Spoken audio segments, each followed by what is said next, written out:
Hi, folks. My name is Josh Chilton, and I used to make videos on YouTube.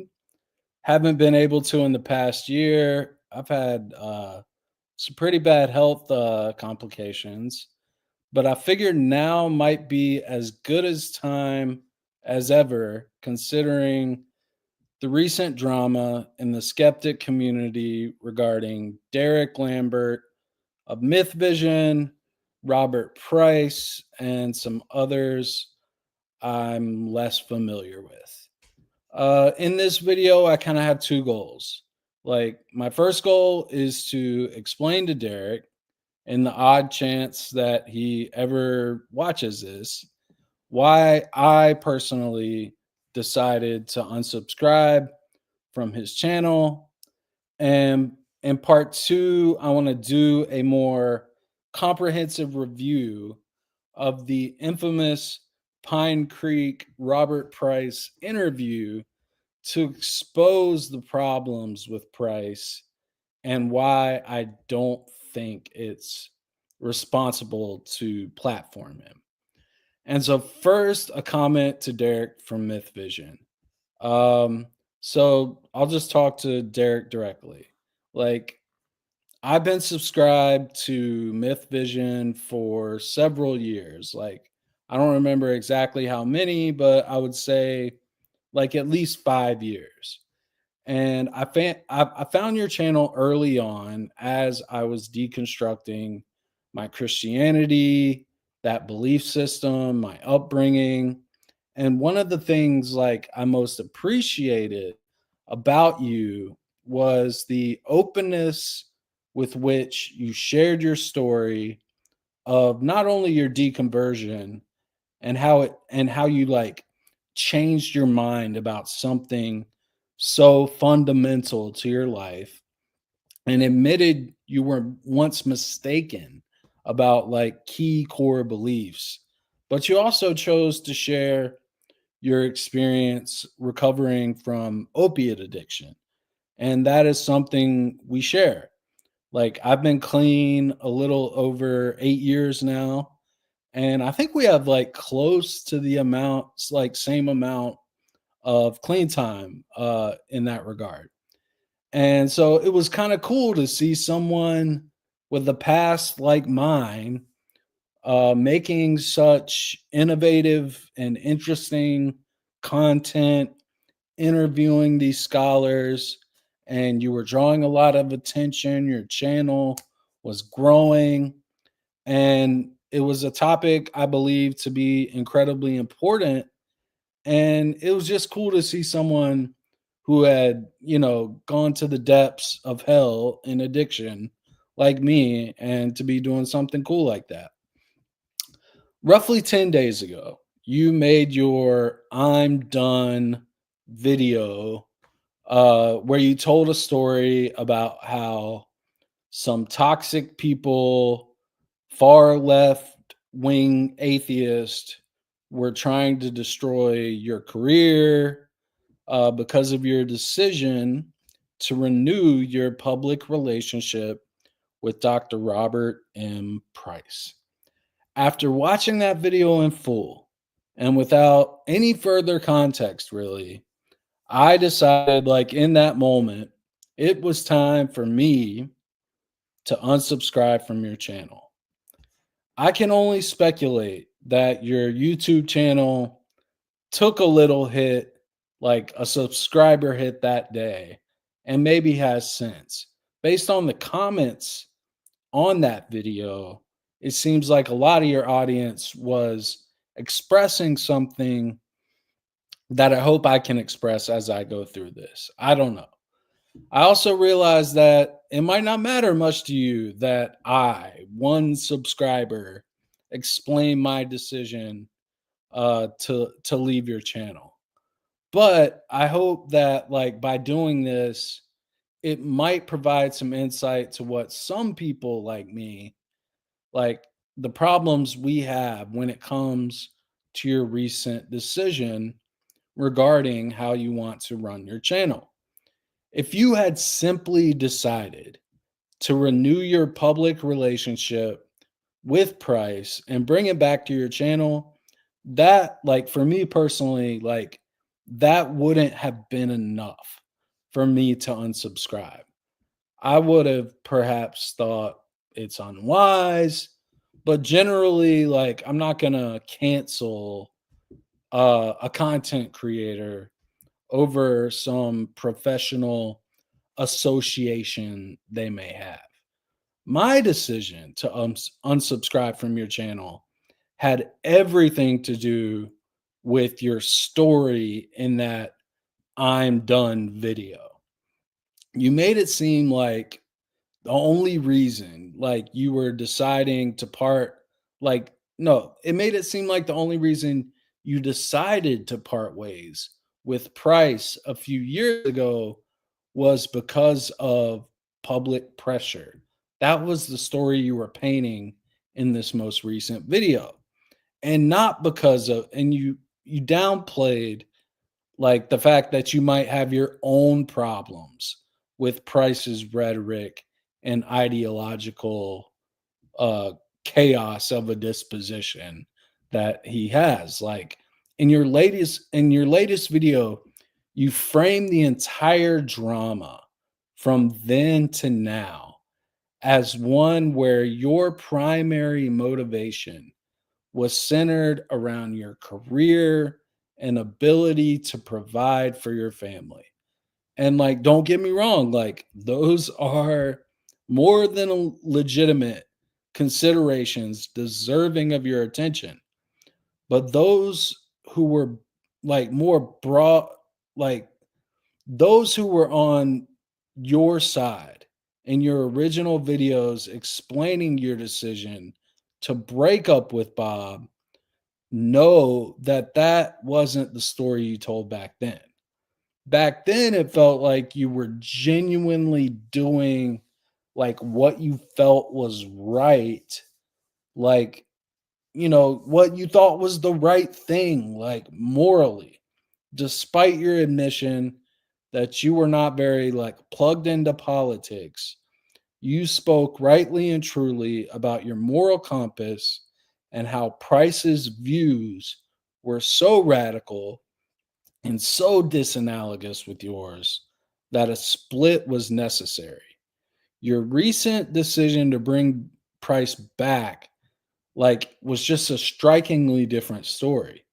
One where you and others had become victims of this smear campaign that was threatening your career.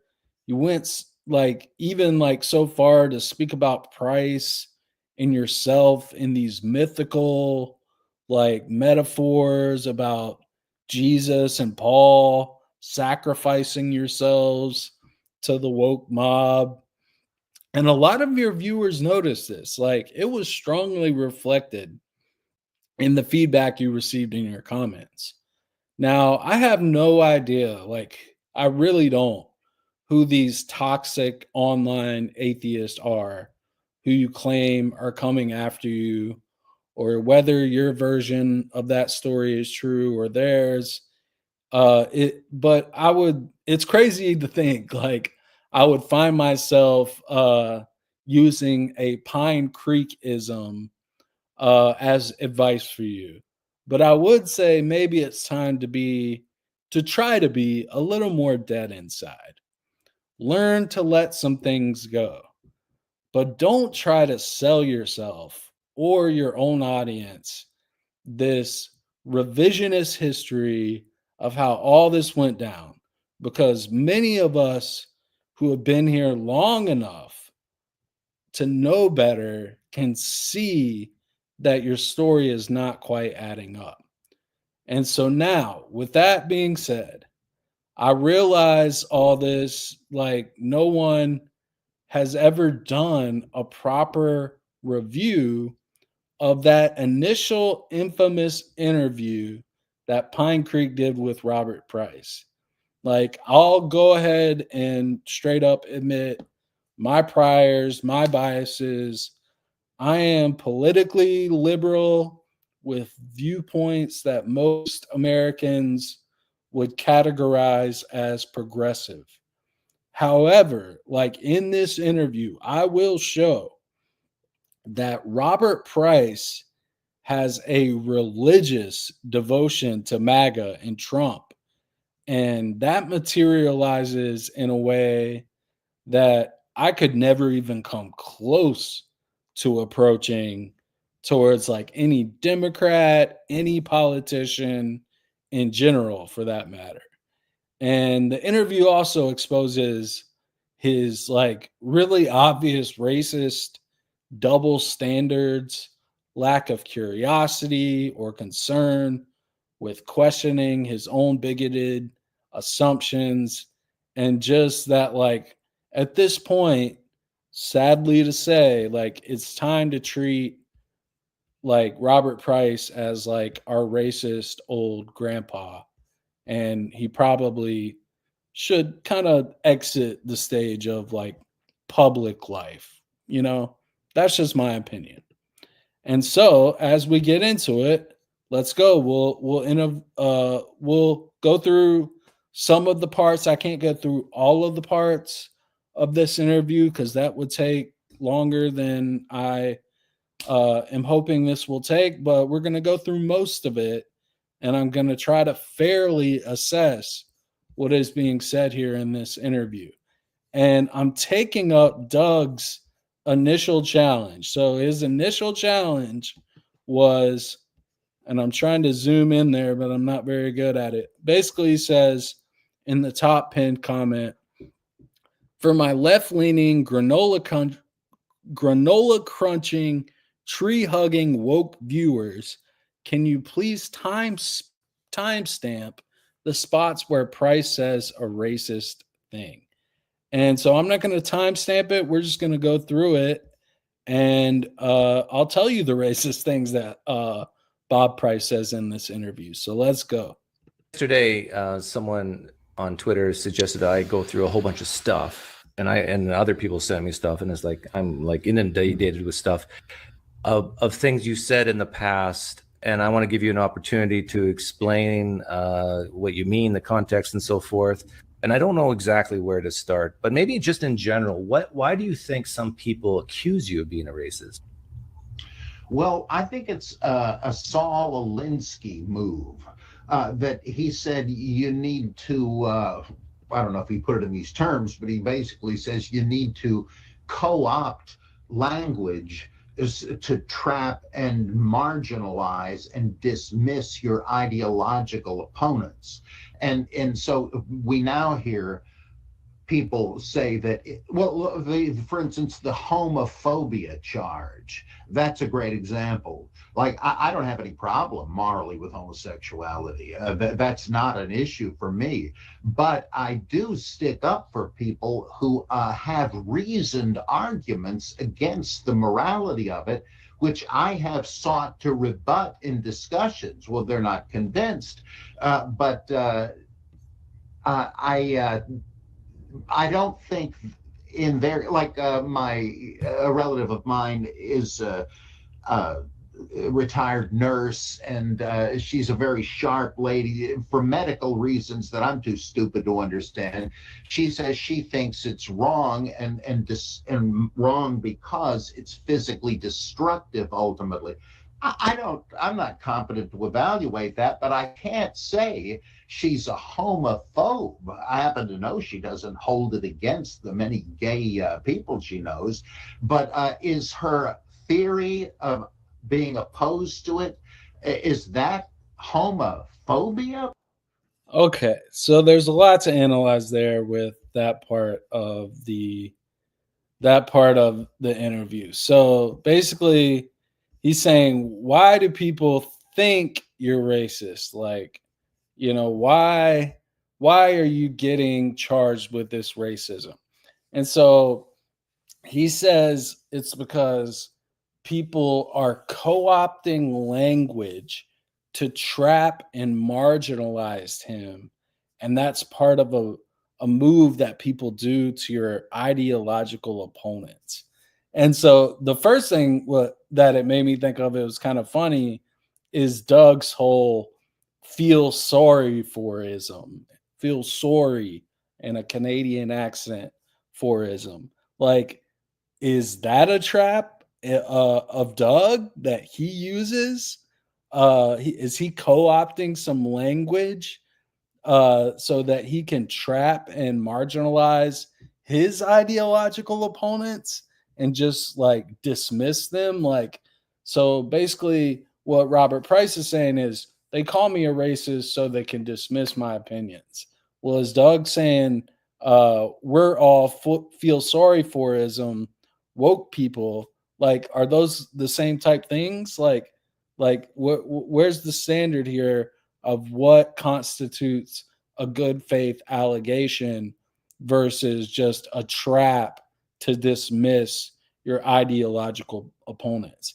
And then, like he says, I do stick up for people who have reasoned arguments against homosexuality. So, like, what is a reasoned argument? Like, I would say, like, in my opinion, a reasoned argument is like you could come up with a position against homosexuality that is like evidence based, logically coherent, historically contextualized. You acknowledge counter arguments, like you're open to revision.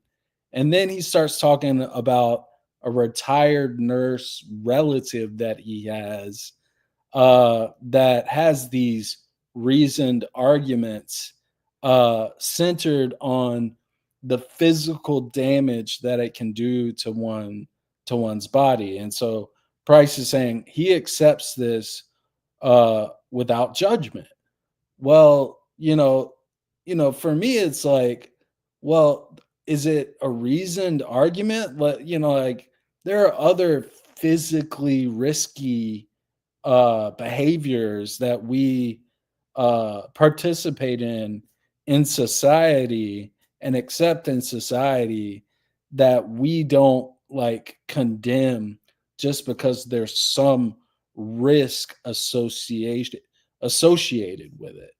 And so it's just kind of a weird way to start this conversation, talking about sticking up for people who make reasoned arguments.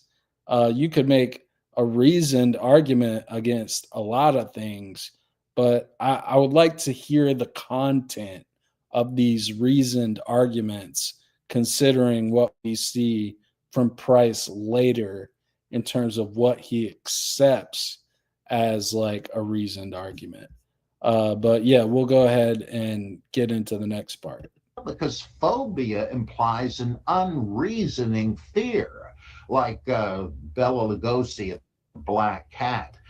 When a black cat crosses his path, he freaks out and shoots it because he's an ailurophobe or something. He had this insane fear of cats. Didn't just dislike them, but was horrified. That's a phobia. Or you're afraid of the dark, so you can't go to sleep. That's a phobia. So I think what Bob's doing here is he's using like a very rigid definition of phobia to dismiss what like how we use the word phobia in modern day like parlance. Like in modern day linguistics, like the definition of a phobia extends kind of beyond like just an irrational fear. It's more changed into like, especially in the context of race, sexuality, religion, stuff like that. It can also refer to like an attitude or a bias or a prejudice against people. When we hear the term homophobia or we hear the term, bigot, like we think of those things in the same way. We don't think of homophobia just as like, oh, you see a gay person and you like run for the hills because you're scared of that person. No, we recognize that homophobia means you might have an attitude or a bias or a prejudice against that person.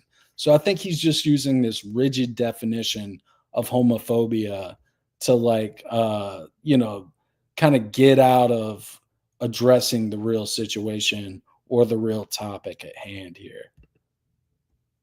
But having a different opinion on whether homosexuality is right or not, I don't agree with that position, but I understand it is a reasoned position, and so I will. I would love to hear that reasoned position outside of religious context. Like, I would love for someone to come explain that reasoned position and how the, what might be relative health risks associated with, homosexual activity, like why we should consider those so much more like morally or ethically damnable than other much more high risk activities that we take place in all the time.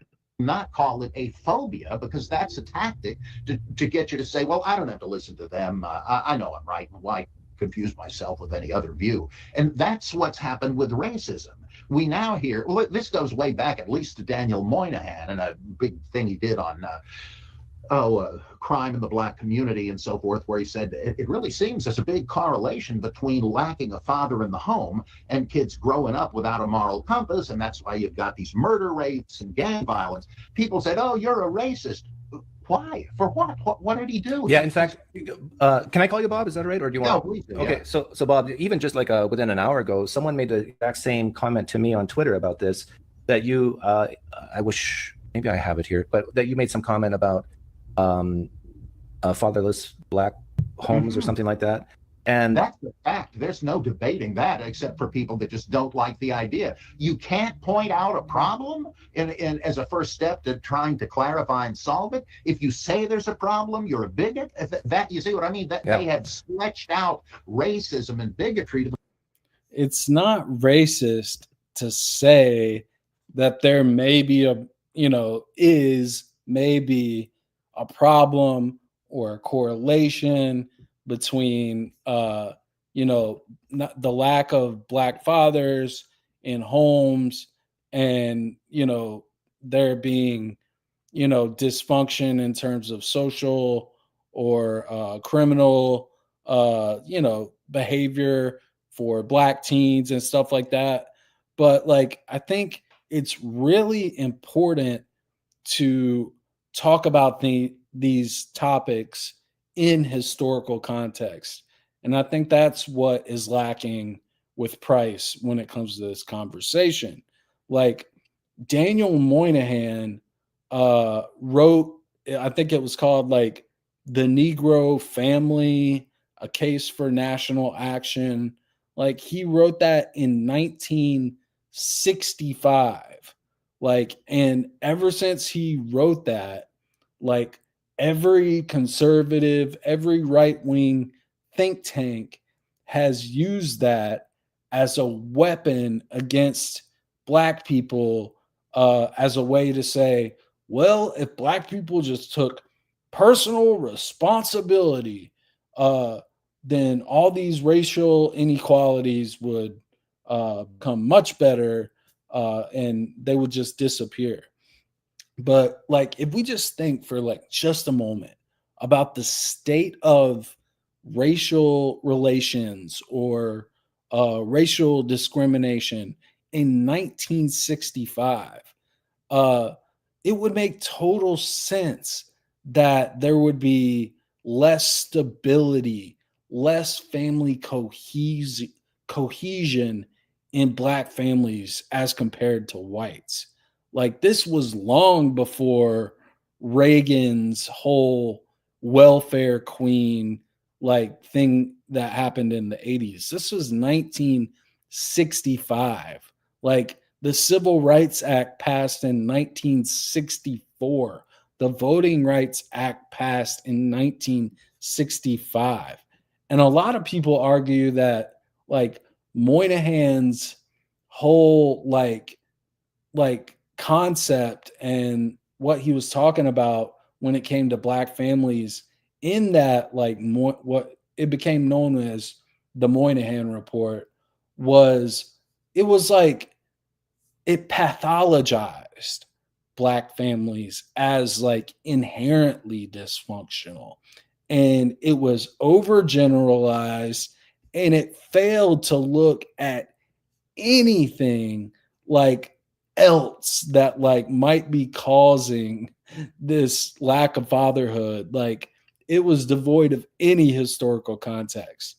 How blacks, a very oppressed minority up to that point, might happen to find themselves in poverty stricken communities. Like, there were things like neighborhood covenants, redlining, discriminatory loan and job processes, that were making it much harder, not to mention job discrimination, not to mention how blacks were frozen out of the 1945 or 46 GI Bill, where all the white soldiers who returned from World War II were given job opportunities, housing loans, all sorts of things that stabilize families.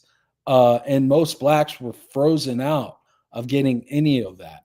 So it's okay to talk about, you know, black, the absence of fathers in black homes, and, that whole, how that can be detrimental to black families. But like, if we only talk about that, if we are using that as a cudgel to put the sole responsibility of the, socioeconomic status of black families in America, like if that's how we're handling this conversation, we're leaving out such a huge picture, like the New Deal. Think about New Deal and how blacks were frozen out of all of FDR's New Deal programs, and like how they didn't reap the benefits of that.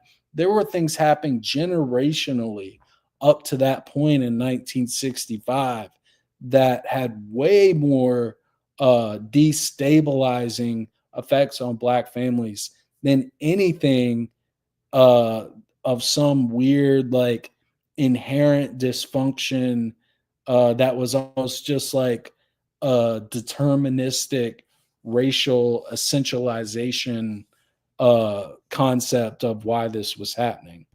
The point where it is meaningless, but that's what they want to do. But I think his point. I'm going to jump ahead to like 10:05 because I think there's something at 10:05 that's pretty good. Yeah, I don't know enough about genetics, but if you had a genetic difference, as such as the Ku Klux Klan people and so on say, you couldn't even have intermarriage between the races. I mean, you'd be a different species. And it just seems to me that is absurd, and nobody's. So this is where Price is claiming there's no way I can be a racist because I'm not like a racial realist. I don't believe in these like genetic differences. Like, you don't have to be a racial realist to have real problematic racial biases. And we're going to see here in a minute how some of that starts to poke its ugly head out. Except a Ku Klux Klan caveman says so. But the thing is, why does this problem exist? Well, because certain leftist politicians, especially with LBJ, said that we need to get these people, and the LBJ used the N-word about it. We need to get them in our pocket, and with the war on poverty thing, we'll do that at least for the next half century. And so they're being manipulated by people who want to keep them down, and have managed to do it by flooding them with welfare money and so on. It's not their fault. That's an absurd notion. But the thing is, they find themselves in this situation, and it's inculcated and reinforced by charlatans like Al Sharpton, a known liar, tax cheat, etc. So that feels like a little bit of like Phil Sorryism from Bob, right? It's not their fault. they've been inundated with this stuff and they just can't help but be captured by the lies of the Democratic Party. He said they're being manipulated by people who want to keep them down. Like, it's kind of insulting to say that, since the 60s, since the civil rights movement, 90% of blacks have voted for the Democratic Party. So like, isn't this the ultimate like feel sorry forism? Like saying that blacks don't know any better. They're just being manipulated. They're not smart enough to realize which side to vote for, which side has their best interest at heart when 90% of blacks are voting for the Democrat Party since the 60s. So like it's kind of speaking out of both sides of your mouth. It's saying black people need to step up and take personal responsibility, but at the same time, they're being manipulated by people, and it's not their fault. They're just too stupid. Like, what do you think? They're not smart enough to realize what's happening. Like, that's basically what he is asserting. Like in that like whole conversation, the way he sets it up. etc., just so he can continue to virtue signal his way into wealth. And it's very obvious, especially because there's a growing number of black thinkers and writers that point it out too. Yeah. It's not just a white opinion, and it's only a black problem because they have been victimized by the people that are trying to manipulate them. Victims? We don't talk about victims, Doug. Doug, why don't you call him out? This is the ultimate feel sorry for us.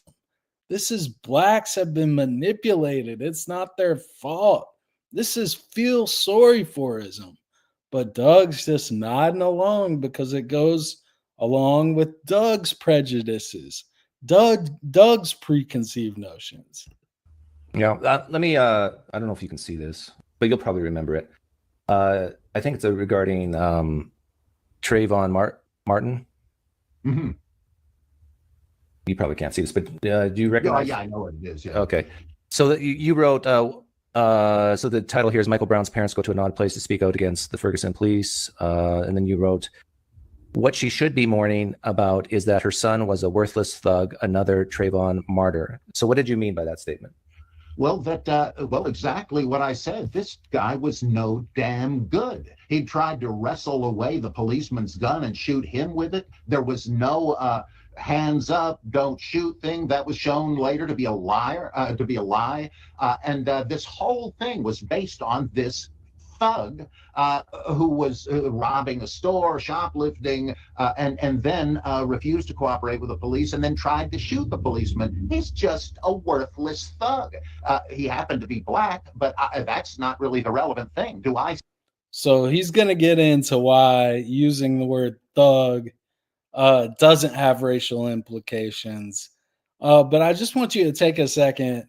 Any reasonable person intuitively, as you've experienced the world over the past whatever span of your life, would you say that the word thug has been more attributable to black people who commit violence or gangs or in heinous activities, or white people? Like, is there any racial connotation to the word thug? I just want you to think about that just for a second before we get too deep into this.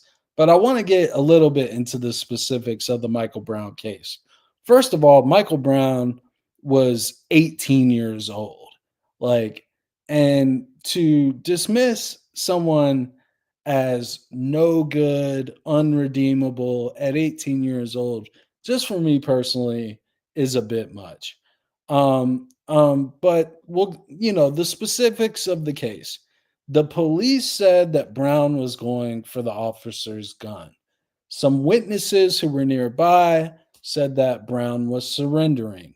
The grand jury ended up finding that the officer who killed Michael Brown was acting in self-defense. And so they, believed the police version of the story. But like an 18-year-old kid as a worthless thug. Michael Brown had no criminal record. Like he had gotten in trouble in school, like growing up, like just like me. Like that's what I think of when I think of this. It's like he had struggled with his grades. He was 6'4", 290, almost 300 pounds, a physically imposing figure. But like, why so much antipathy for this 18-year-old kid? Like, is there not a long history of unjustified police violence against black men? And then second of all, to go to the Trayvon Martin case and like literally it's a picture of a mom mourning for her dead 18-year-old son who Price is happy to call like a worthless thug when there are like some discrepancies in the story about what really happened. But let's think about Trayvon Martin for a second, who he called Trayvon Martyr. You know, Trayvon Martin was a 17-year-old kid who was coming home at night from a convenience store. I think he had like a pack of Skittles in his pocket. George Zimmerman, the guy who killed him, ended up calling the cops on him because he was walking in the dark with a hoodie on, saying he looked suspicious, basically like followed him, stalked him, tracked him down. They ultimately got into an altercation, and Zimmerman like shot and killed Martin like during the altercation.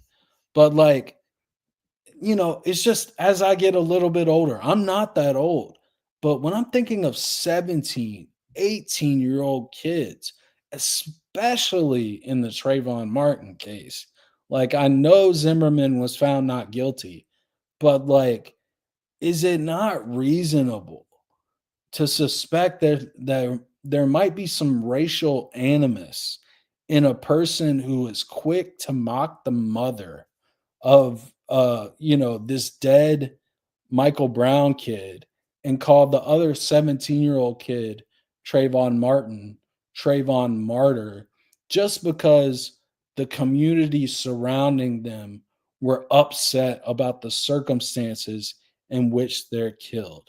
Like, again, if there was no, it's all devoid of historical context.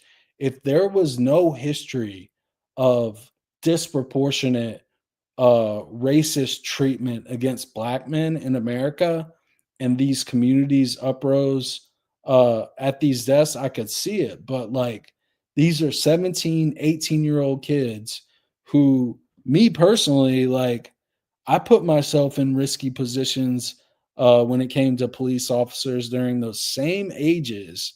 And like, yeah, if I was black, the likelihood of me having an adverse outcome with those police officers, I would have to say goes up. Just like it's just like a known fact. And I know there's some statistics that will back that up, but just Price's antipathy for the whole thing just reveals this racist animosity that he feels, and he's not apologetic about calling 17, 18-year-old kids worthless, unredeemable thugs. Say anything about him being black. Now some people say, but the word thug, that's inherently racist. No, it's not. Do you know what a thug is? It's from the Thuggee sect of people in 19th century India who would waylay travelers. Hey, can you help jump my car here, my camel, whatever? And then once you got down and helped them, they would garrote you with a scarf and bring the money to the Mother Kali fundraiser. We're gonna skip past where it gets to the entomology. I can't even say that word of the word, and get to his next controversy because he rants. Price reminds me of just like an old grandpa who doesn't know any better, Like he's just ranting and raving about all these weird things, and you're just sitting back and you're like, yeah, grandpa, yeah, yeah, I love you, grandpa. I'll see you next time. Deterministic, but I come from the point of view that we don't know what effect and what all the causes and effects, and we have to act like what we say makes a difference and change the future. I want to bring up another one that a lot of people would view as racist thing that you said. Here's a thought. If the Supreme Court forces the Washington Redskins to change their name, I propose the Savages. Yeah, I tell you, that just what they took from that is funnier than my attempt at a joke. My point is to say, oh, you don't like Redskins? Well, how about this? I mean, it's like it's just as stupid. Nobody would do that, but Redskins isn't savages. It's just a joke. And some people, especially the social justice people, have no sense of humor and can't recognize a joke when they hear it. Yeah, well, so what you're saying is you were like Chris Rock that day. Exactly. So it was a joke. Like I'm not gonna give like Price too much grief for that one. Like, was it insensitive? Yeah. Was it again completely ignoring the history of European uh, colonizers and settlers, referring to native tribes and indigenous peoples as savages? Like, yeah, he is ignoring a lot of the history behind that. But it was a joke. It wasn't a very funny joke. But just, throwing in that savages, like, even to me, like, it seems to indicate some sort of like racial animosity, bias, attitude towards Native Americans by just like invoking that, bringing back that term, which historically has been used as a cudgel against them. So yeah, it's a joke. I get it. I have a sense of humor. Wasn't the funniest joke I've ever heard, but I'm not gonna like kill him for making like a joke. Have you ever heard what Chris Rock says about N-word people? He says, oh, he believes that there are N-word people, but that's okay. He doesn't like them either because that refers to a particular kind of slovenly. He doesn't like them either. So is there a particular type of black person that you would call an N-word that you don't like, Robert Price? I thought that part was funny because he just kind of slipped in there. He doesn't like them either.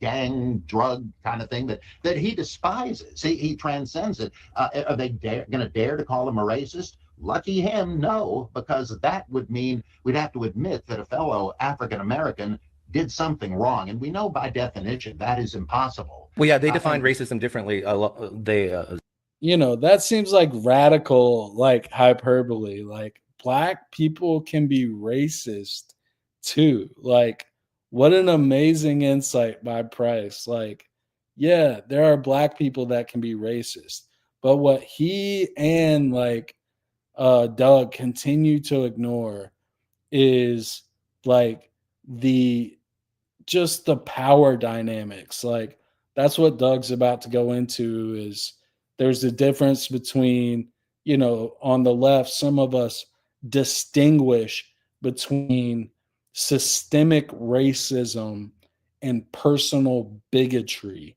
And that is just a simple acknowledgement that there's more power from the majority power group. If we're just looking not at individuals, at group dynamics, there's more power behind racist systems and language that can help continue to promote and encourage those racist systems versus a black person who is bigoted against white people. He brings up Asians at some point, any other type of people. Yes, they can be racist against those people, and that is not good. but there's no systemic power like backing that up. And so like there's just a big difference there and a nuance that it seems like they're not willing to like go there or like acknowledge to any degree. All right, so we're going to jump ahead quite a few minutes here. They go into a whole trans debate about a bunch of trans stuff. Not really interested in that topic as much as just showing the racism. But here comes the juicy parts. Like, part of this is just time. Like, I could go through all this, but I think it's most important to get into these most juicy parts. The next 20 minutes of this conversation are just incredible to me. Like, I don't know how anyone could watch this objectively and not be like, yeah, this guy's got he's got some racist animosity here going. Depicted and how they admire each other and teach each other. And the father is teaching principles of honor and so forth. Now, his wife has died, so he's the only parent, but you get the impression, but he's only got the one son. You get the impression that if there was a daughter involved, he would hasten to marry. That nearly happens in one of the episodes. And so it's not like it has to be perfect, but there's a basic structure. And when you have Black Lives Matter, for instance, saying that they are against the nuclear family and want to see it dismantled, what are they aiming at there? Well, they are anarchistic. Would Black Lives Matter say that? What's that? Oh, yes, they do. It was until recently, it was on their website as part of their statement of principles. They admit they're Marxists and that they're against the nuclear family. And of course, what they want to do is to not to have chaos with people wild in the streets, though they also don't seem to mind that. But they're aiming at a state in which children would be brought up by the state, not by the parents, which. So let's analyze a little bit of that because there's a lot going on there. So Price's claim, Black Lives Matter hates the nuclear family. I can't remember his exact words, wants to destroy the nuclear family. All right, 2 points. The first point is I think it's really important to distinguish between the Black Lives Matter as the organization that formed, the national organization that formed as a response to police encounters with Black men over the last 10 plus years, and the movement Black Lives Matter. So you have the organization and then you have the movement.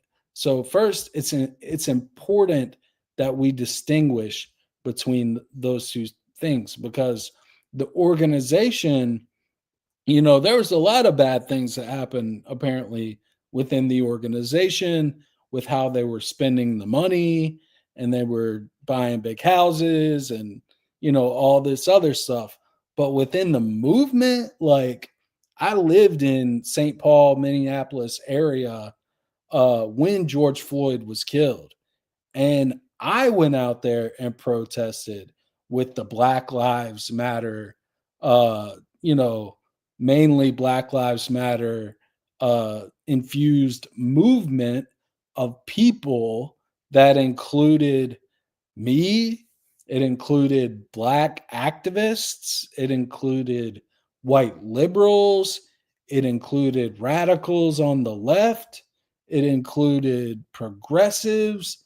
It included extremist groups on both the left and the right. It included Mitt Romney showed up for Black Lives Matter protest. Your grandma probably showed up for a Black Lives Matter protest in a small town. There's a big difference between the organization and the movement. That's the first thing. The second thing regarding this nuclear family thing and this whole line of thought that we're about to go down. So yes, Black Lives Matter, the organization, was strongly influenced by some Marxist ideological uh, predispositions. There's no denying that. But let's take the exact quotes from the website that uh, Price is referring to. So here are the exact quotes. We make our spaces family friendly and enable parents to fully participate with their children. We dismantle the patriarchal practice that requires mothers to work double shifts so that they can mother in private, even as they participate in public justice work. And then the other quote is, we disrupt the Western prescribed nuclear family structure as a keyword here requirement by supporting each other as extended families and villages so that collective care for one another, especially our children, uh, allows mothers, parents, and children to thrive and be comfortable. Like, all it was saying is like, we're looking to disrupt this status quo uh, idea that it can only be a father, a mother, and two kids and a white picket fence. All it is saying is there are ways that communities and grandparents and aunts and uncles and neighbors can participate in family life, which I think would be like a pro family position. So it's not quite what Price is making it out to be when he's talking about destroying the family. Like, you have to actually read the quotes, Robert. You can't just throw that out because you heard it on Newsmax or whatever.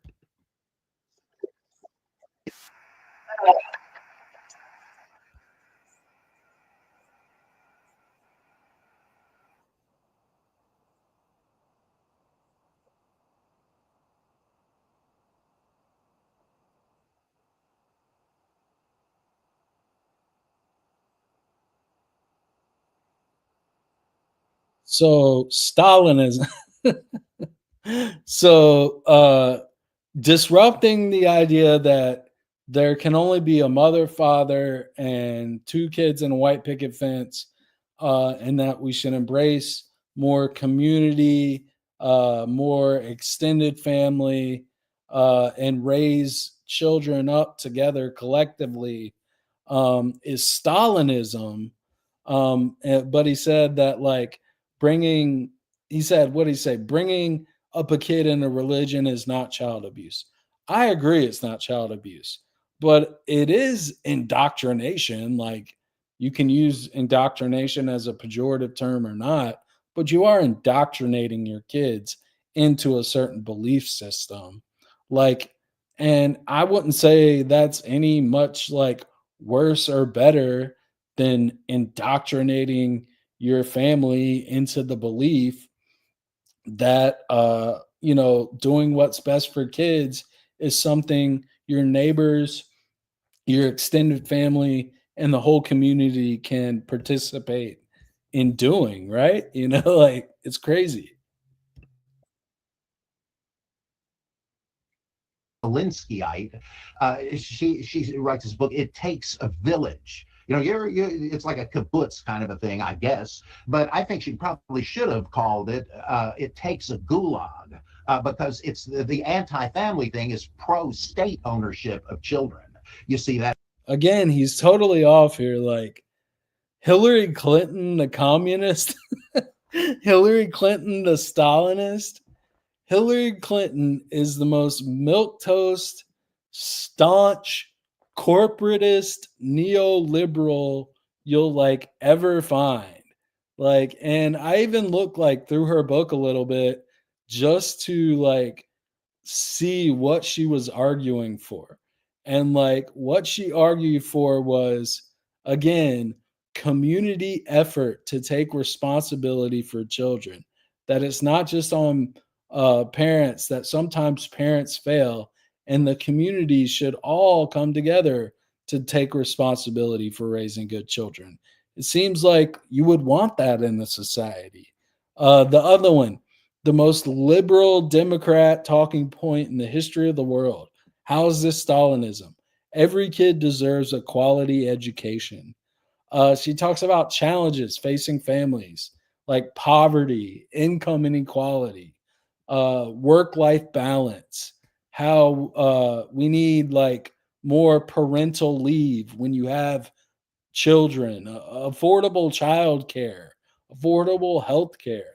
These are like pro family, like the most pro family things you could argue for.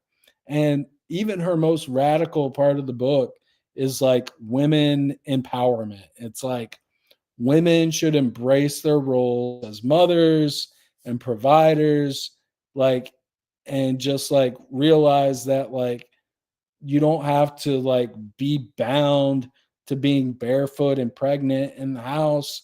In some cases, you can also work and like provide income for your family, and you can find a balance with your partner. It talks about children being able to teach us adults about compassion and community, and it makes a listen to this radical call to action. I mean, this is radical Marxism, radical stuff here. Individuals, families, communities, and policymakers need to take an active role in improving the lives of children. It's like the most milquetoast book you could ever write. It's like textbook Democrat, just like neoliberal incrementalism. Like there's nothing radical about it. But to Bob, like it's either like recognizing that there's a positive vision to be made for family, community, and extended family working together to help children have better lives, better outcomes, or it's a Soviet gulag. Like this sounds like religious quackery. Like it sounds like someone who hates like one like side of an argument. Like they hate Islam, so they'll take everything from Islam in the worst faith possible and won't give any balance when they're having a conversation about it. And again, with these teachers telling kids, well, we're going to talk about you changing gender, but we're not going to tell your parents.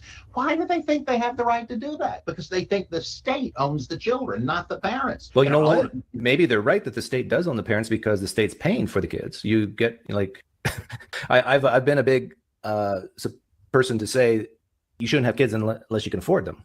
And then so if you have kids and basically the government's paying for their food, shelter, and clothing, they basically own the kids. I see what you mean. I see what you mean.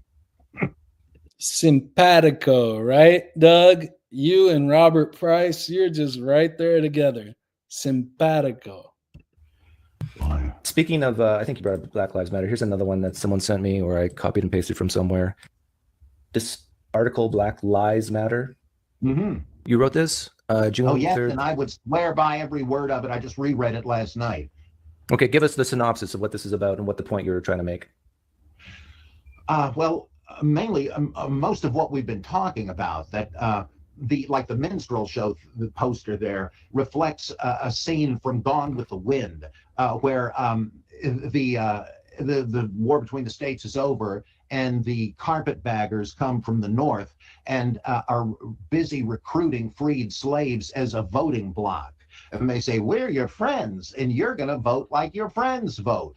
And it's just a new kind of enslavement, quote unquote. Why don't you switch over to our plantation? You won't be picking cotton, but you'll be putting the right thing in the ballot box. That was already patronizing racist exploitation. And it continues to be that way, as people like Candace Owens and others say today. Black Yes, Candace Owens as a very stable arbiter of the social conditions of the United States of America. I want to look at Price's framing here, using the term carpetbaggers as used in Gone with the Wind and just as a term in general. So, carpetbaggers was a term used like almost exclusively by post Civil War. Plus, he didn't call it the Civil War, he called it the war between the states, which is kind of neo Confederate framing of the war. But carpetbaggers is a term used exclusively by post Civil War Southern whites. And these are the same people who created the lost cause myth.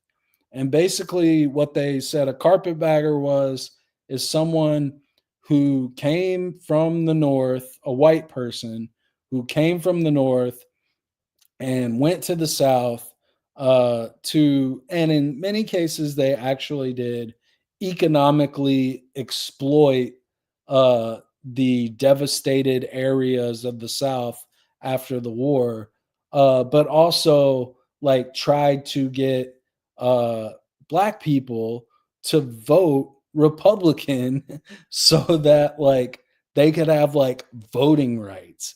And so it was a derogatory term used by like Confederate post Civil War Confederates to describe white people who, in many cases, yeah, didn't have the best intentions.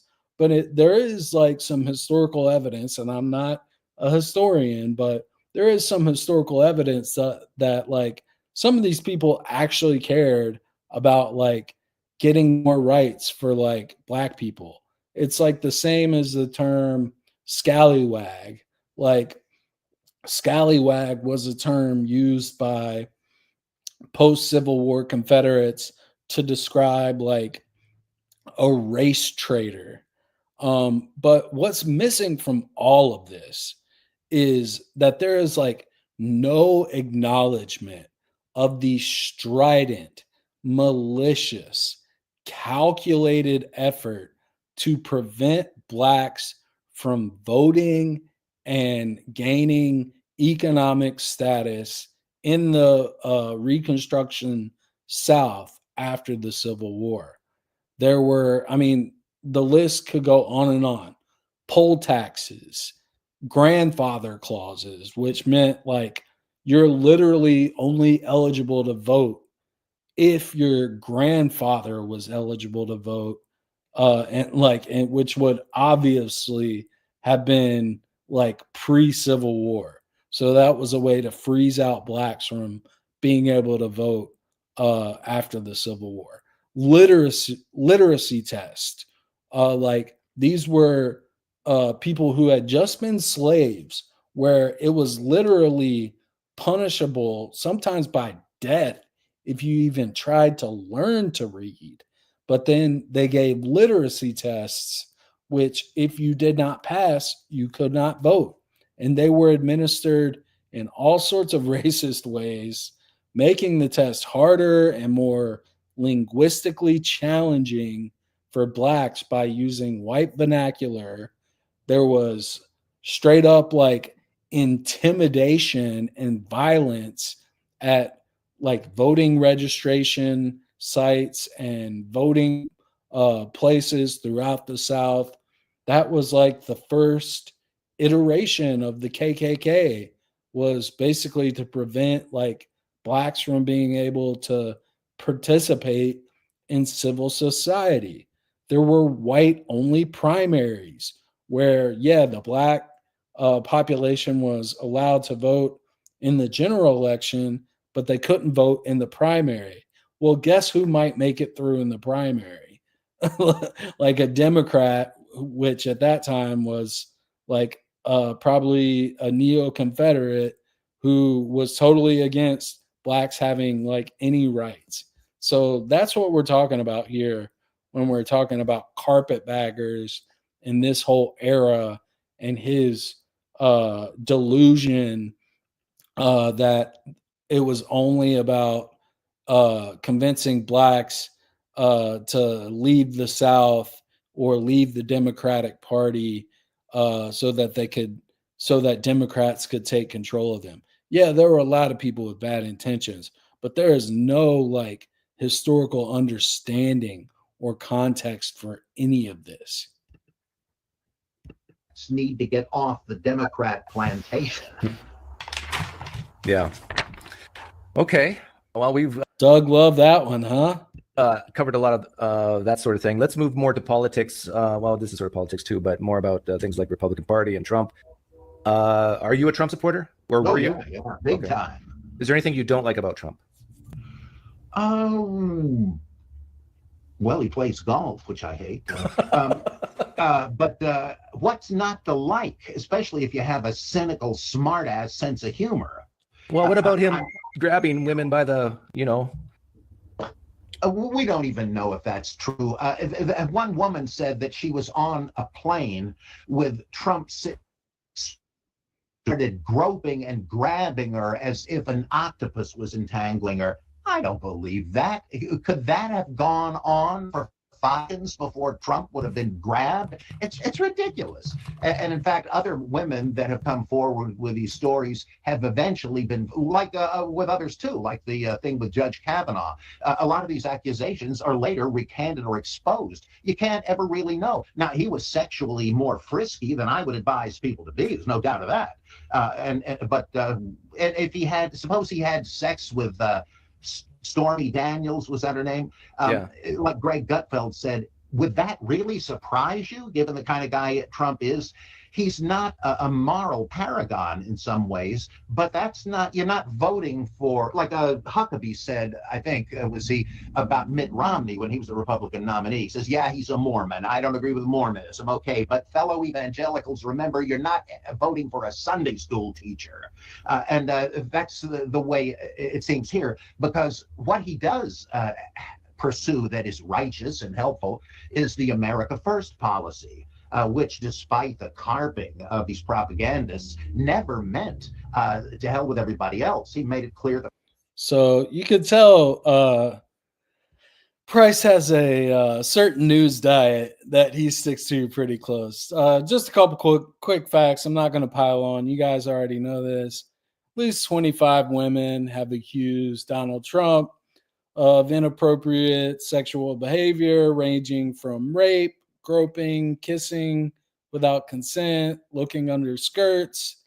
He was found civilly liable for raping E. Jean Carroll by a jury of his peers. The Miss Teen USA. This one's like probably the most creepy one to me. It's like he was like owner of that, or like a major financial backer of the Miss Teen USA from like 1996 to I think it was like 2015. And four women came out and said like Trump would literally like walk around the dressing room while the contestants were getting dressed, and including like around girls like as young as 15. And so like just saying his unawareness of the whole Access Hollywood video tape is ridiculous. Like he just, to be this biblical scholar who has supposedly all this open-mindedness and all of this rigor when it comes to going through these texts and understanding the meaning of them. He has just like essentially no curiosity and almost just like a laissez-faire, just like Trump first, Trump America first, as if he had the IQ of like, as if he did not have the IQ that the man probably actually does have or did have at some point. He's just bought into like right-wing propaganda to the point where when asked like, what are some things you don't like about Trump? Like, well, what's not to like? It's like, yeah, there's a lot of things not to like. If you ask me to tell you things I didn't like about Biden or the things I didn't like about Kamala, like sit there and list like 10 things in a row for you. Like it's not that hard to find flaws in your political candidates. And that's kind of the phenomenon of Trump in general. Like never before Trump did a politician have his entire, not his entire, that would be hyperbole, have a lot of his voting base dressing up in his clothing as if he was like a NASCAR driver or like an NFL star. Like it was like they were going to like a Kansas City Chiefs game when they were going to like his political rallies. I was at the boardwalk on the beach in Myrtle Beach, South Carolina, and I was stunned. I looked to the left and there was a Trump store where all you did was buy like Trump paraphernalia.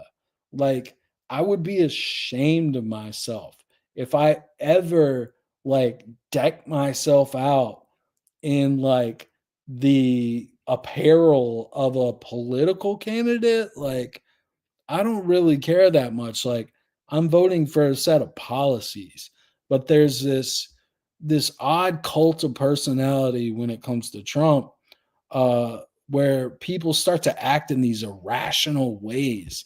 And I think that's just like an example when Price is talking like this of he's kind of bought into that a little bit.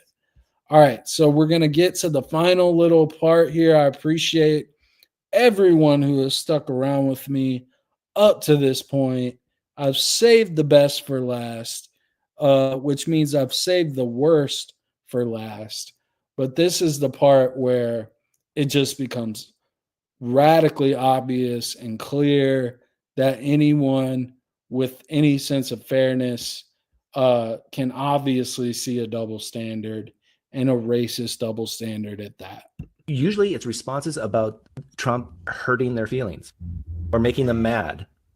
Or I've had answers like he's broken up relationships between me and my brother-in-law or something because we fight about politics. And then I will say things like, well, aren't there people who are pro-Trump and anti-Trump, family members who get along? It's your fault, not Trump's, that this division has been put in. Really quick, Doug, was that happening like that before Trump came along? When did the division really ramp up to the point where families were breaking up over politics? Was that happening before 2016?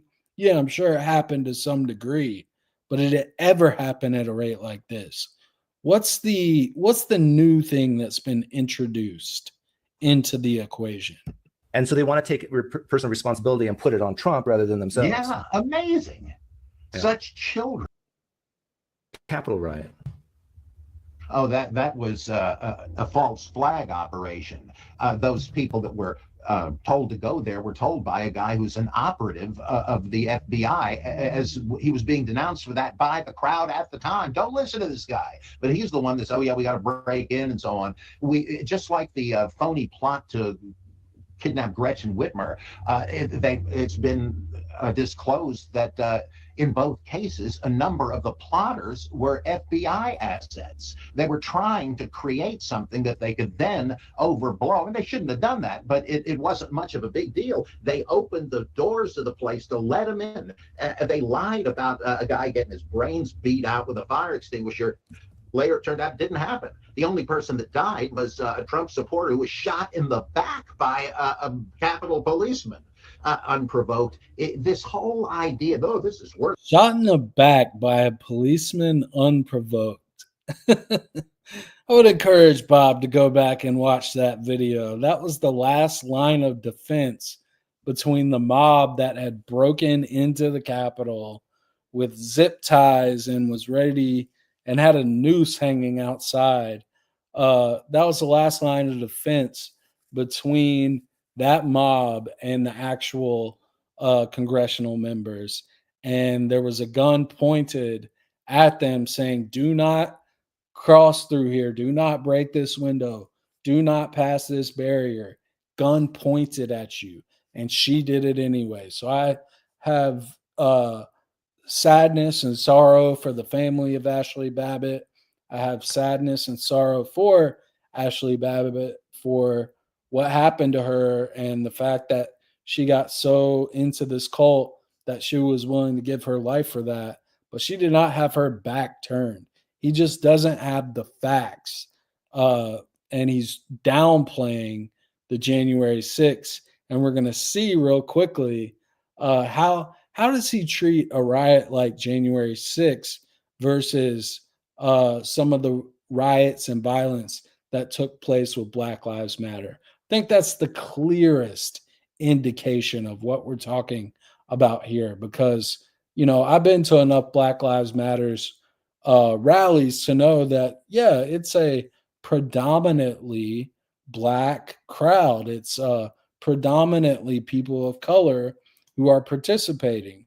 And I know enough about the January 6th insurrection that it was like 98% white. Like that's just a guess, but you can go online, just Google pictures of both, and you'll see like the racial dynamics.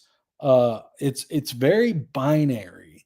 So this binary racial dynamic and this double standard that we're about to see Price delve into is kind of the most explicit example of how there's something within him that has a racial animosity towards Black people to the point where he's calling teenagers like 17, 18-year-olds unredeemable thugs. And he's willing to give every January 6th rioter the benefit of the doubt when he's about to say Black Lives Matter, you know, people who might be committing violence and Black Lives Matters rallies should be shot in the street without a trial. Worse than 9/11. This is worse than Pearl Harbor. Nobody could really believe that. They just must think the public is stupid enough to believe it. The fact that they've hunted down all these people that they could find that were there, and some of them have been languishing in jail without a trial for all this time. How can this happen in America? You just have thuggery on the part of Price has obviously never heard of Ellis Island. These people that just think Trump is the Antichrist, and because he's pursuing policies that are good for America. I know that sounds crazy. I never would have believed. That's why we hate him, yes, because the reason I revile Trump is purely because he pursues policies that are good for America. That's the reason, Bob. That's it. You got me on that one. Believe that would happen, but I don't know any other way to interpret these things. But there was a couple of thugs in the Capitol, though, too, right? I'm not sure. There might have been. I sure wouldn't be surprised. But like this guy with the headdress, he's just a nut. He didn't hurt anybody or whatever. I mean, he did a kook, but that's not really. I guess the Congress is full of them anyway. Why do you think Trump lost? There might have been a few thugs, maybe, maybe, but I didn't see any, I don't think he did. I am persuaded that the election was stolen and that the Supreme Court just chickened out. They wouldn't hear the case, and many of the state governments wouldn't listen to the evidence Trump's lawyers were prepared to present. And even now, they're suppressing the results of this Arizona investigation. I've read both sides of that one, and it just seems to me very clear that cyber ninjas, baby. Cyber ninjas. So in Arizona, cyber ninjas who is allowed somehow to take the voting machines, take everything off to a secret location to find voter fraud, had 3 chances to find voter fraud. And each time, I think at the final count, they had to come back and admit that Biden actually had more votes than they thought he did.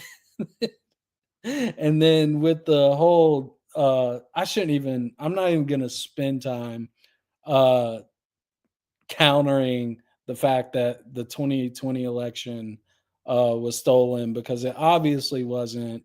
Every state, Republican state legislatures uh, certified the election. 60 judges, over 15 of them Trump appointed, throughout cases.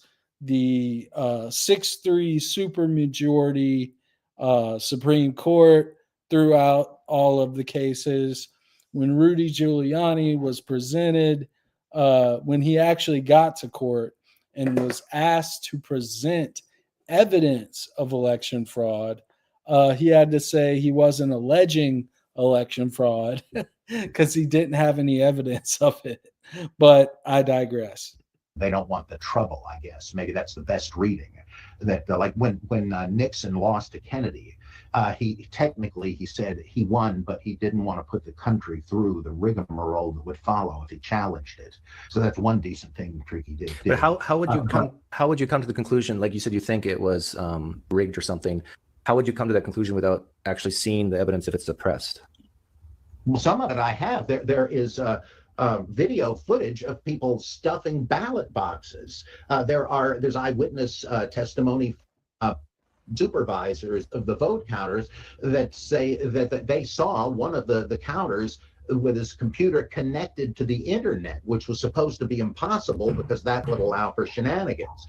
The timing in only but all of the swing states, Biden was about to lose until late in the process, and suddenly there's this flood of votes for him on the machines, and more than there were voters in some cases, actually in the areas. It just seems to me very clear. I mean, I don't know it absolutely, but it seems to me there is a real case for that. Of course, it's moot; nothing will happen as a result. Now, Derek, if you happen to be watching at this point, is this a man, like, whose critical faculties are still there enough to warrant even having a conversation with him over about historical, biblical, critical scholarship? Like, this man has clearly gone off the deep end, and that's why I think it's irresponsible to platform him, because he's clearly like lost it. Like, he's past his prime, as they used to say when they were trying to make excuses for Biden when Biden was losing it. Robert Price, I love you, man. I don't know you. Seems like you really like Superman, but you might be past your prime to the point where it might be time to just hang up your public appearances. Like, might be time to just kind of let that go. Result of it, even if it's true. But I think, yeah, there's serious reason to think it just got ripped off.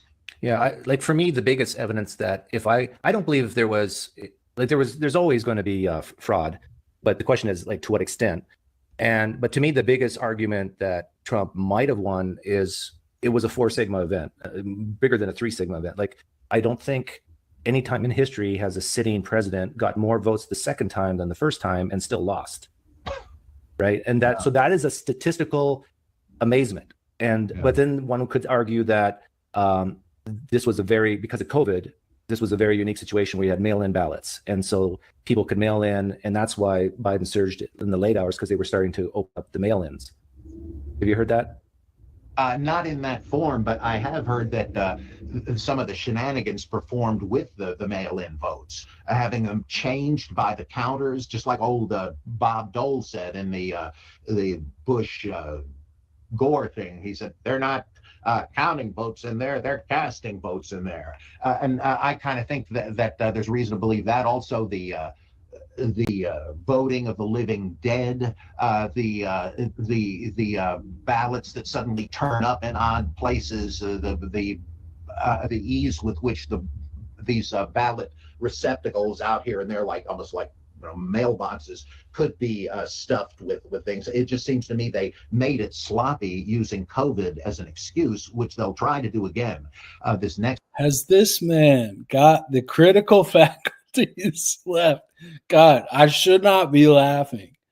He has bought every, like, has he just watched Newsmax? Has he been put in a room and been forced to watch Fox News and Newsmax for like months on end, and then just comes out where all he can remember, the only knowledge left in his brain are like kooky theories about how the 2020 election was stolen. Like, come on, man. Next time, I hope they can be headed off in the pass. Got a donation here. David Gore is wrong. Go find the article and read it for yourself. I'm not sure what this is referring to. Do you? No. Okay. Well, thanks for the donation, Jack of Trades. How do you think Trump did handle COVID? Do you think, is that maybe part of the reason why he lost? Because some of the conservative base thought that there should have been no such shutdowns?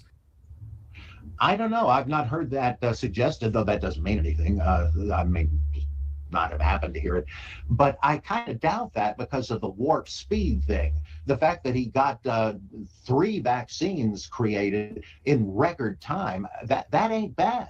And though now in retrospect it looks a bit different because the vaccines may be poisoning people. I'm not competent to judge that, but there's serious doubts about it. And but at the time, the lockdowns, I don't think they were saying yet, as they are now, that they did no good and only crippled the economy. But even there, Trump was able to get the economy restarted afterward in a surprising fashion. But, I don't know what was on people's minds vis-a-vis the COVID thing, but I do find it very difficult to believe that people could have taken a look at Biden with these stumbling, Steve Brule-like presentations from his basement and preferred that to everything Trump had done.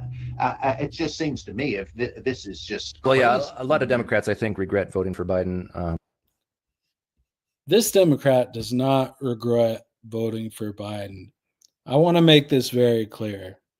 I would have voted for the corpse of Biden's dead uncle over Trump. And if you honestly look at it, take away the optics, take away the very selfish decision that Biden made to try to rerun in 2024. He should have already decided when he won in 2020 that he wasn't going to run again. Take away all of that. Like, the Biden administration, considering what they were coming into, the economy they were coming into, the public health crisis they were coming into, like, they did pretty damn well in terms of the economy, in terms of passing bipartisan legislation, the bipartisan infrastructure bill, the CHIPS Act. There were all kinds of big legislative wins that Biden got. Like, it's sad that his legacy will be so tarnished. And I don't think he was perfect by any means. The withdrawal from Afghanistan was an absolute disaster. I could name some other things he did wrong, but I would vote for the corpse of Joe Biden. I would vote for, a monkey, a retarded monkey over Trump. Like, there's nothing that can make me vote for Trump. Like, and I have good reasons for that, which I'm happy to debate anyone out there who would be willing to undertake such a discussion. But yeah, like, it's just like, come on, man. We're almost done, guys. We're about to get there. It's obvious he's not all upstairs. But it was already. I mean, I don't know how anybody could have considered voting for this. Well, it was the lesser two evils. It's like I think a lot of independents might say, they just hate Trump and they just hate Biden less. That's the total. You might be right, though. I didn't know what that other super chat was about, but David Gore says, what about Trump's refusal to apologize about Central Park 5? Trump ran a full-page ad as a citizen calling for the execution of those teens. That's going way back, right? Can you tell me any more about that? I don't recall that. I think there's some thugs who Trump at some, how many years ago was this, David Gore? This is a long time ago, right? Doug showing a little bit of his racial and how the word thug has been used in a racial way over the years by assuming they were thugs, just in his little presentation of this idea. That there was some crimes committed, and Trump made some comment that these teens should be executed. And my guess is they're all black. Well, they could be South Moluccans for all I care, but I know this is really going to get me in hot water or hot lava. But I think the death penalty is way too sparsely enacted. I think that, for instance, that rioters should simply be shot down as they used to be. But we are now so soft and sentimental. We can't even accuse anybody of treason anymore. And that's another reason I suspect our society is doomed. You have, like the rabbis said, don't be too quick to try to eradicate the evil inclination that everyone has, because without it, you're not going to have the will to do what you must do with invading enemies, with murder. I'm going to get back to that other thing you said about, you believe writers should be shot down. Is that what you said? Yes, I sure do. Yeah, like I share with you your aversion to, like, if people own a business and thugs come in and destroy it, like, they should be punished. But do you actually think? Yes, they're asking for it. You see, this is where it is the clearest that you are in a war with those who are trying to destroy your civilization. And in a war, you don't stand idly by and watch the enemy's depredations. Regretfully, you have to shoot them.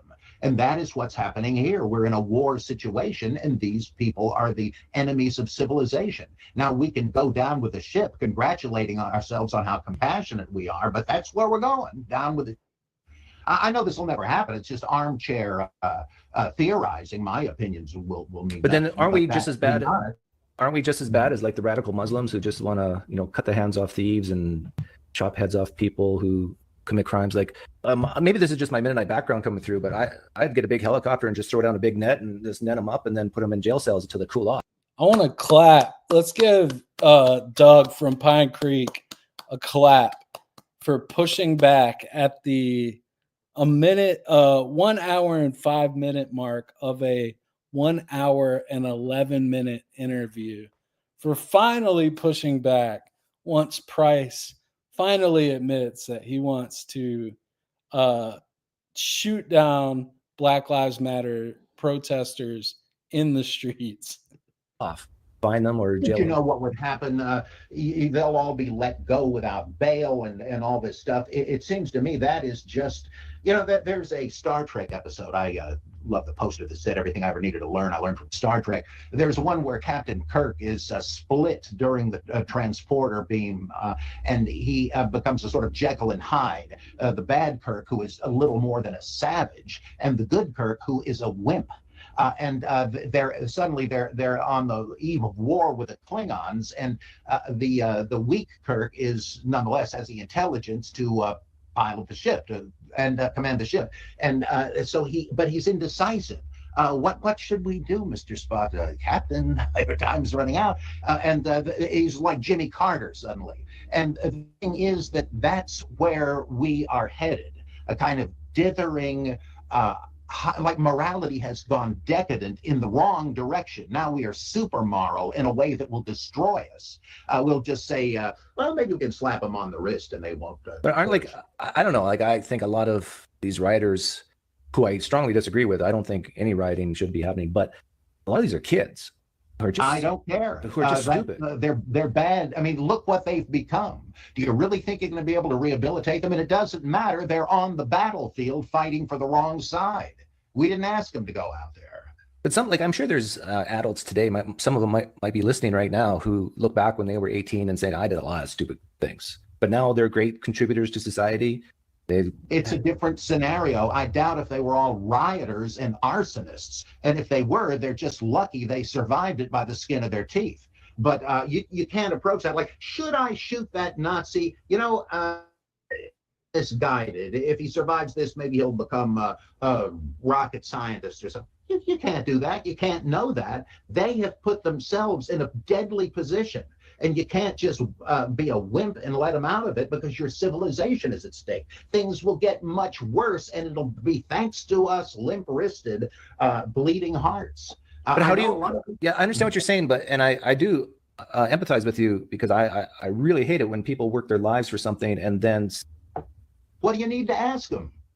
Yeah, good point. But I guess one could take your philosophy there and apply it to just anybody during the Capitol riots, to shoot them dead, right?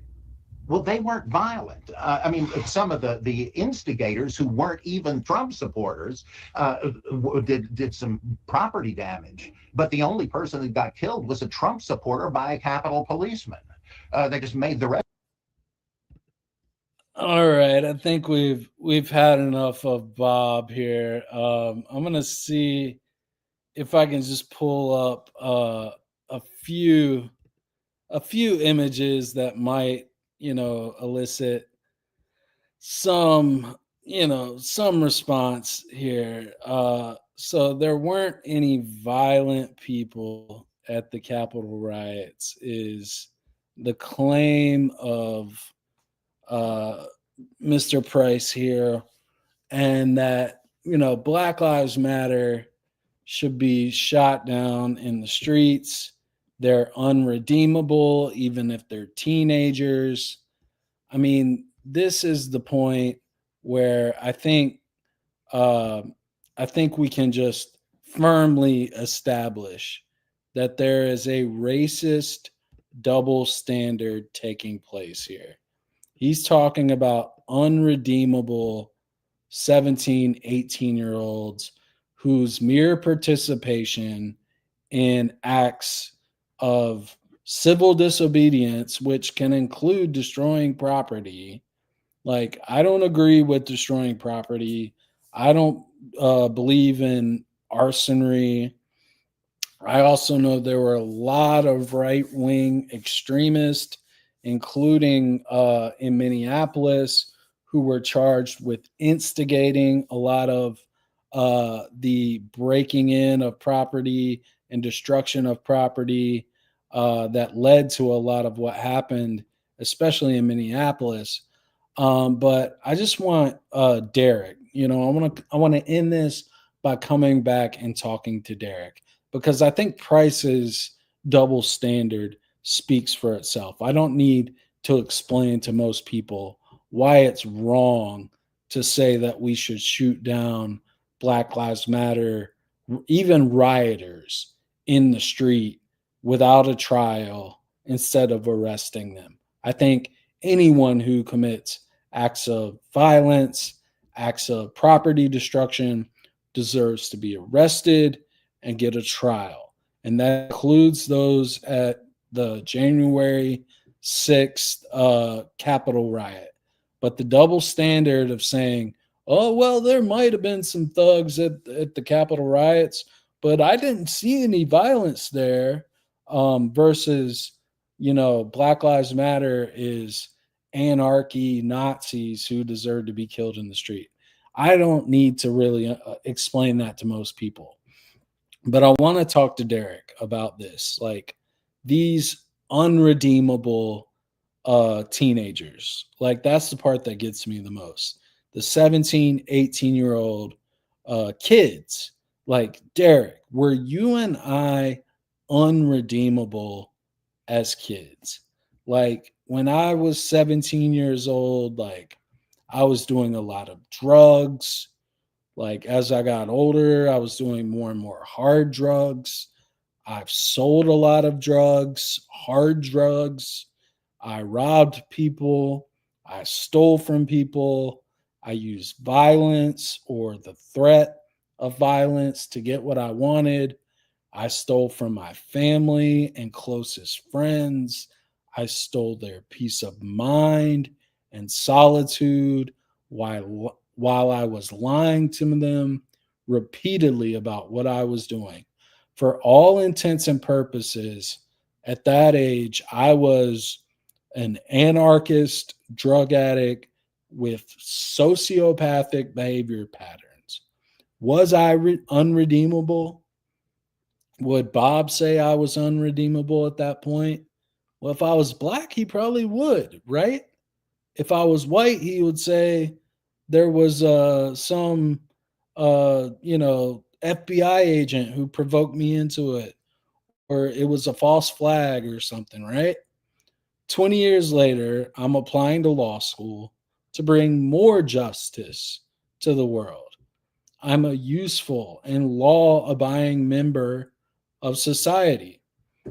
I spent 5, 6 years speaking weekly at drug treatment centers, many times at youth drug treatment centers, trying to pass on a message of experience, strength, and hope to those kids that there was another path that they could take. And now I spend a lot of my time making living amends and trying to spend time caring for my family. I was not unredeemable. Michael Brown was not unredeemable. Trayvon Martin was not unredeemable. There's a lot of black kids out there who are not unredeemable. There are a lot of white kids out there who are not unredeemable.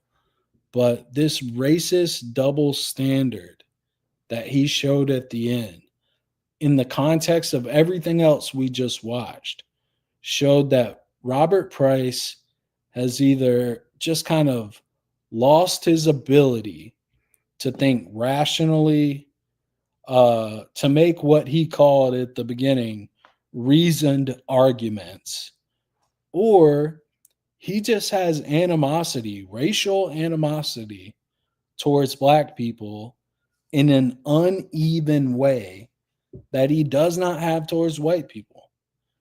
And I will challenge Doug, if Doug ever watches this. I'm more dead inside than you are, having been what I've been through, what I've been through. I will challenge you on a dead inside conversation. But this is not an emotional topic for me. This is a very rational, reasonable take to say that, Derek, your story is revisionist about why you brought Robert Price back. It was a bad decision, but now don't try to play victim like someone's doing something bad to you. And let's just put Robert Price where he needs to be, which is either like at home with his wife, just chilling out, or, doing something off on his own with his own YouTube channel, whatever. But platforming the guy at this point, probably not the best idea. I appreciate everyone who has watched this. I'm going to try to start making videos again. Politics, religion. I like to focus a lot on Christian nationalism. So if you're interested in any of that, I encourage you to like this video, subscribe, comment, tell me if you agree with me, critique my own critique, and let's just have a conversation about it. Thanks to everyone who watched, and we will see you next time.